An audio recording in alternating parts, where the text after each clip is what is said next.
tonight with breaking news. In a move that has major implications, the head of the General Services Administration has finally informed President-elect Joe Biden that the Trump administration is ready to formalize the transition process.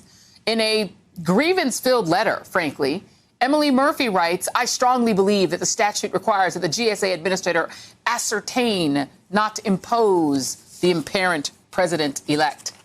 In a statement issued moments ago, the Biden-Harris transition calls it a needed step to begin tackling the challenges facing our nation, including getting the pandemic under control and our economy back on track. For nearly 3 weeks, Murphy has refused to ascertain Biden's clear and decisive victory. Now, normally this is just a routine task. Her refusal to state the obvious, however, has held up funds to help Biden's transition and prevented him from receiving national security briefings. Now, why did this middle manager drag her heels? According to the Washington Post, she didn't want to be disloyal to the administration that hired her. The facts remain. The election was not close. 80 million Americans handed Donald Trump his termination papers. That's 51% of the electorate who said, "Thank you, next." The victory was so clear-cut that of the last 6 presidential elections, only Barack Obama in 2008 had a larger popular vote margin.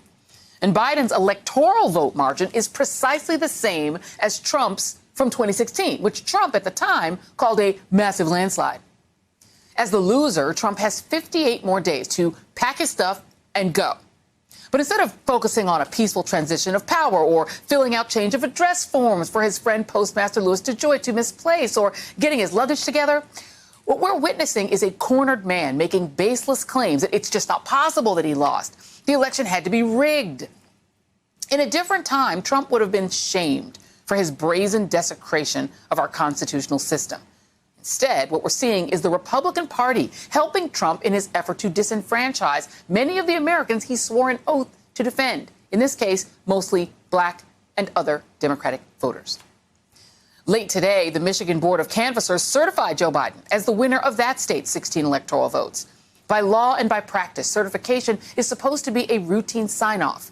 Instead, the vote only happened after Republicans had a sort of mini hearing where they were told the obvious, that they had to certify.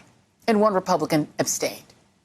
Over in the courts, Trump's little band of misfit toys, the self-described elite strike force, keeps striking out. A Republican judge dismissed their case with prejudice, calling it a Frankenstein's monster filled with strained legal arguments without merit and speculative accusations. And in the wake of yet another rejection, a handful of Republicans are daring to admit the emperor has no clothes.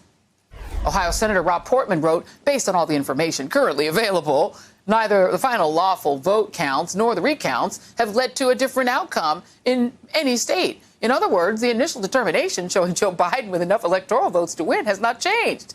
No S, Sherlock.